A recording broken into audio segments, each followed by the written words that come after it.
out here on an early Sunday, Riko's classic Japanese meat, my new friend Chris, and a very interesting car with a very big wing. My name is Danny. This is my 1992 Suzuki Cappuccino. Had it for about a year now. My daily. I pretty much drive it everywhere. Drove it to Texas, Seattle, Washington, Vegas. She's my little road warrior. So when I saw this car pull in, the very first thing I noticed this wing that's like very reminiscent of Mark IV Supra. Tell us about this wing. This is Heartland Type 1 spoiler for the Suzuki Cappuccino. I fell in love with this spoiler playing initially Arcade Stage 2. And after owning one, I had to have one. Did this spoiler come with the car, or you had to get it yourself? I had it imported from Japan. So shipping was a nightmare. Definitely a lot of like unique personal touches in this car. Why don't we walk around, like what are some like cappuccino specific parts on this car that you have? This taillight cover. I didn't really like how the original design looks, so I'll give it a little pizzazz. The bud flaps I took off from my double X, threw it on there just to be like, fuck it. The wheels I took off of 0203 Lancer OZ Rally Edition, because getting any wheels for a 4x114 sucks. You don't get much choice. APR GT mirrors I pulled off my double X and had to make a custom bracket for, because there's no aftermarket GT mirror support for this car. I noticed, is this factory T-top? Does this top come off? Yeah, this is a 4-stage top. You have a target top, T-top, drop top, smoking, no cooking, the hot box, hard top. All three pieces store in the trunk in their own separate little leather bag. How does this top work? You can pull each individual panel comes off separately. Oh, no way. And then when you do no top, do all three come off together, or you gotta pull 1, 2, 3 off? You have to pull 1, 2, 3 off. Oh man, what an annoyance. After that, this slides back into the car. What slides back into the car? This whole glass piece slides back into the car. Oh man. 3-cylinder turbo, right? Yep. Can we see under the hood? Is the hood pop in the... It's in the glove box. Oh my god. It's in an unconventional place.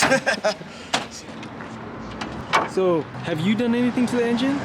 The engine is basically stock. The only thing that I did to it was cold air intake, HKS, sequential blow valves, catch can. This is so cool. I did aftermarket oil cooler for this car. Do they make a kit, or do you have to make the oil cooler? Well, the oil cooler is universal. It's just finding the way to get it all hooked up with the fun part and getting a bracket made for it, because that's all custom made. Are these the Japanese plates that came on the car? I know, those are custom made. Is there a lot of support for these cars? Yes, there's a ton of support. When you any right-hand drive car you buy, if it's not domesticated here, everything has to come from Japan or wherever the car is supported. As far as support, like I'm saying, like did you have to make this adapter? Or? No, this is a kit that you can get. Sorry, I know it's a Geometry, that's also Suzuki Swift. Wow, so cool. Yeah, this car shares a lot of parts from the Metro Swift. They were built around the same time. And then not liters, but how many cc's is this engine? 660 cc's. Oh my god, 660.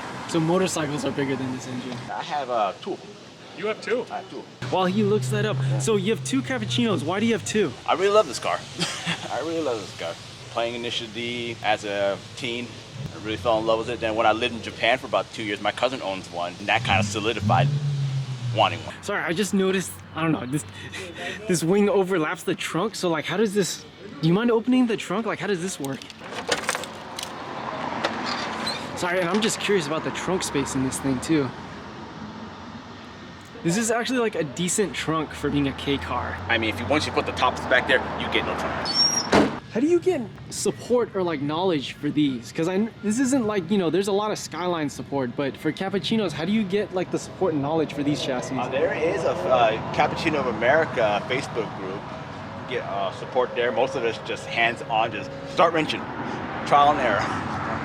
That's how I pretty much learned about this car, just trial and error. Dive straight into it. You're a brave man. I also have a repair manual for this car, so. Oh, the Suzuki one? Yeah, the Suzuki Cappuccino repair manual. It's in Japanese, but. How did you hear about today's meet? To my buddy John. Yeah, he runs Dreamscape. Yeah, very Japanese. There's a million gauges. No, I'm just kidding. There's 4. Steering wheel and horn button. Where did these come from? This I had imported from Japan. The horn I had custom made by a rev limiter. Wow, the interior is like really good in this car too.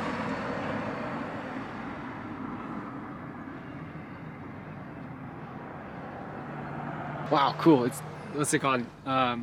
power window car too. I did not. I was looking. I was looking for the roll up on this side, but Power window. yeah. I had the gauge cluster custom made too by Red Limiter. Probably see it better. Cool, man. I really appreciate it. Is there any other like personal touch or like personal touches or anything that's like this piece right here? I really like this. This like integrated deck lid that says Suzuki also has a third brake light on it. Yeah, this is stock. And next month this car's getting wrapped. What color are you wrapping it? I'm getting a Natasha wrap. Do you have a social you want to shout out so people can check out what the car's gonna look like? Yeah, my Instagram is Mofo in the Disco. Because I am also interested myself in what the Tasha is gonna be. What theme do you have planned for it? You're looking at it. You're looking at her. Agretzko. Say that again? Agretzko. Oh. Yeah, Agretzko's design. Be the wrapping by the month.